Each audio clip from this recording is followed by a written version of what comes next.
if you are a business owner and you seem to be spending all your time in your business and doing your business, but actually you're not seeing the results that you want and you're not having the success that you've dreamed of, then you're in absolutely the right place because today I'm talking to Kevin Brent and he's going to share some of his wisdom.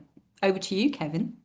Fantastic. I don't know about wisdom, but we'll give it a go, Julie. Thank you for giving me this opportunity. So yeah, it's very much about are you getting to the end of the month? You've been really busy, your team's been really busy, but you haven't necessarily got the results that you want, as Julie said. Maybe you've kept your clients happy, you've kept the plate spinning, but you haven't actually progressed the business. And you've probably ticked off a load of things off your to-do lists as well. You've probably done all those things every day. You've had your list of 20 things and you've gone down it. There's been a few things though, probably that you've gone, oh, well, I'll do that tomorrow. And then maybe I'll do that the day after, and not quite done. We just add it on there. And you'll probably find they are the harder things. They are the bigger things. They're probably actually more important from the long-term perspective of your business, but they're not urgent for today. They're probably not urgent for tomorrow. So what I'm trying to get everybody to be thinking about is to reverse things. You can probably see my visual of the jar with the rocks and the pebbles and the sand, and I borrowed that from Stephen Covey.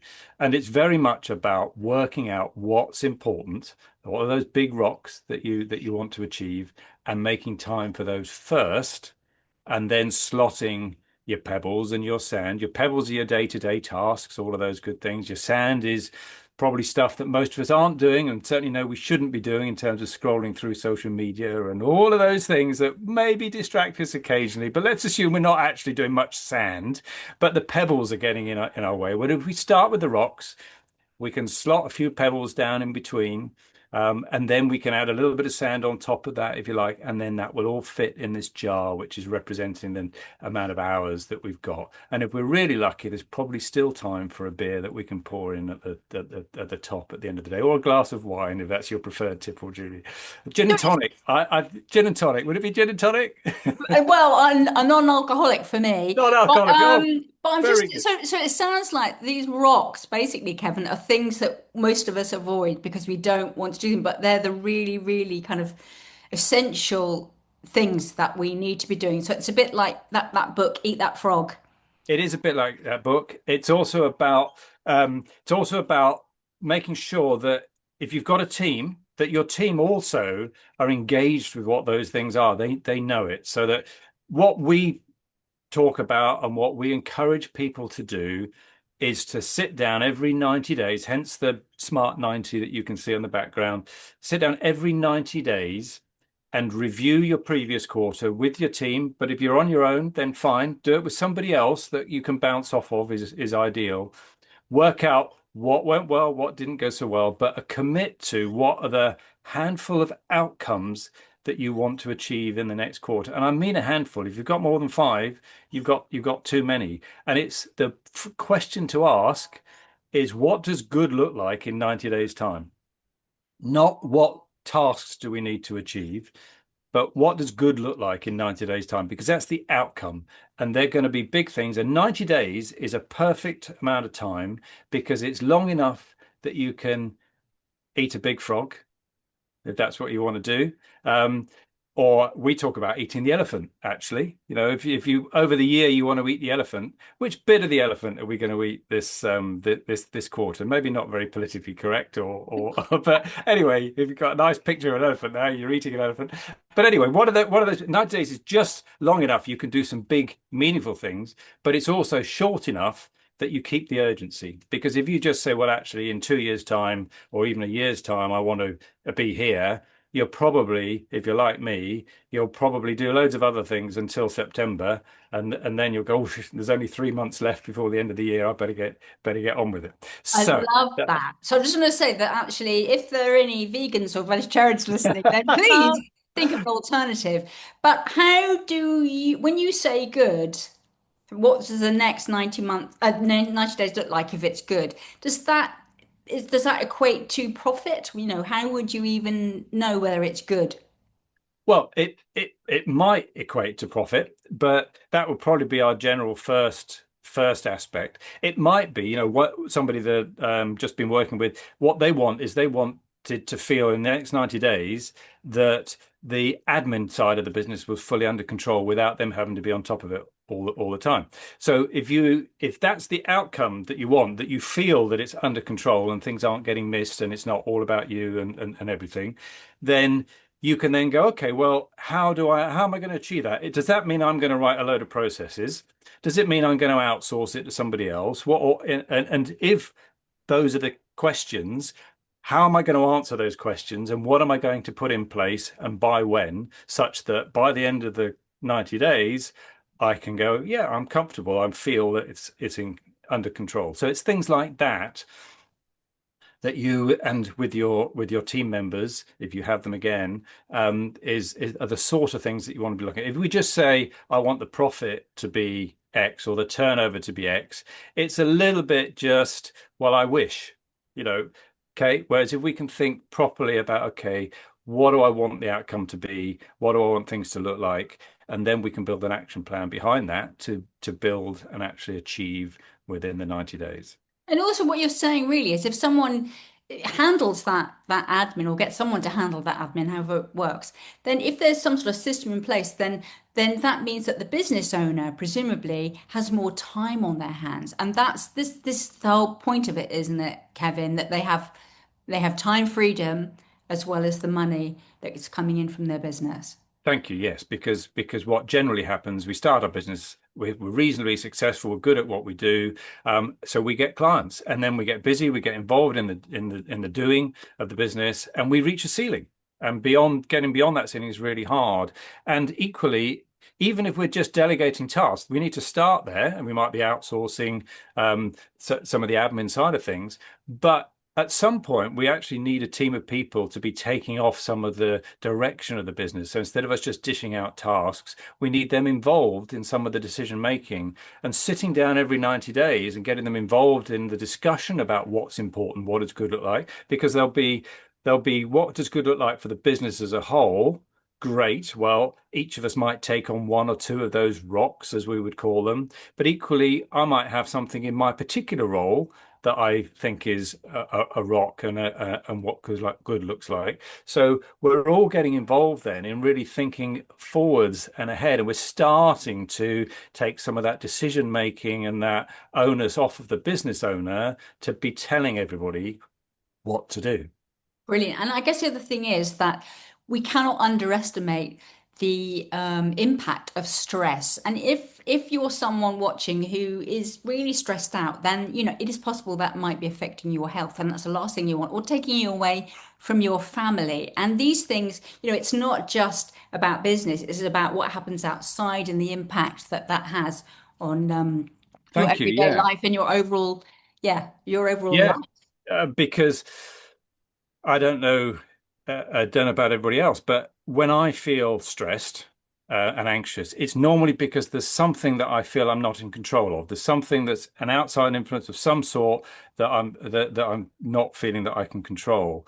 And again, working in this way helps with elements of that because we can think of one thing, perhaps. It might just be one thing we're going to do today that will get a little bit of control back because that's the other half of this. It's all very well saying, yes, 90 days time, that's what good looks like, building a plan. But we've then got to execute against that. So we've got to have a daily, weekly, monthly habit underneath of it. So if we're asking ourselves every day, what's the one thing today that I can do that will move the business forwards, then we're getting control of something as part of that. So if someone isn't part of your Smart 90, which Mm. clearly is a brilliant thing to be part of, and your links will be down below in the description so people can find out more, then it might seem a little bit overwhelming. So how does someone watching right now who really thinks, yeah, yeah, this is something I need to do, but I'm not going to be part of your system today, maybe, in a week's time, what can they do today just to really kickstart their own I think the easiest thing is to just every day before they get into their emails, before they get sucked into the day to day, is sit down and think. or well, they don't. Sorry, they don't have to sit down. It's quite fine if you might prefer to be out walking with the dog or whatever it is that you're doing. But just thinking, and instead of thinking, what's my to-do list for today? What are the tasks I need? Think, what do I want to be able to say at the end of the day? What's the outcome I want to feel at the end of the today, right? And essentially, you're asking yourselves, what is the one thing that I'm going to do today that will move the business forward? And commit yourself to do it, and say when in the day you're going to do it, because we can't all do it at the same time of the day. Some of us might prefer to do that first, and spend half an hour or whatever doing that first. Others might want to do it at 4:30 because that's when I've got the gap in my diary or whatever it is, right? But commit to the one thing and a time as to when you're going to do it in the day. Excellent. I mean, even diarize it. Yeah, Yeah. perfect. And if you want to overlay something else on top of it, find somebody that you can tell that that's what your outcome is going to be. Because if you tell somebody else, there's another element that comes in here, which is actually, I don't want to talk to Julie tomorrow or this afternoon, later this afternoon, and Julie asked me, and I admit that I haven't done it. Yeah, being accountable is so so important, isn't it? Yeah. We need to find a way to do that for so many things.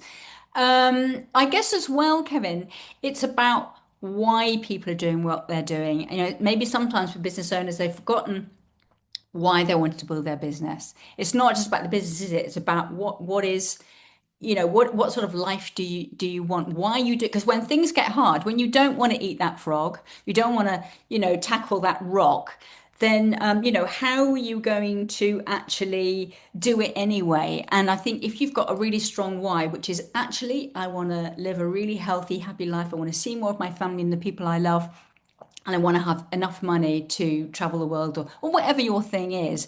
But that really makes a difference, doesn't it? If you know why on earth you're doing this thing rather than it just going through a set of tasks.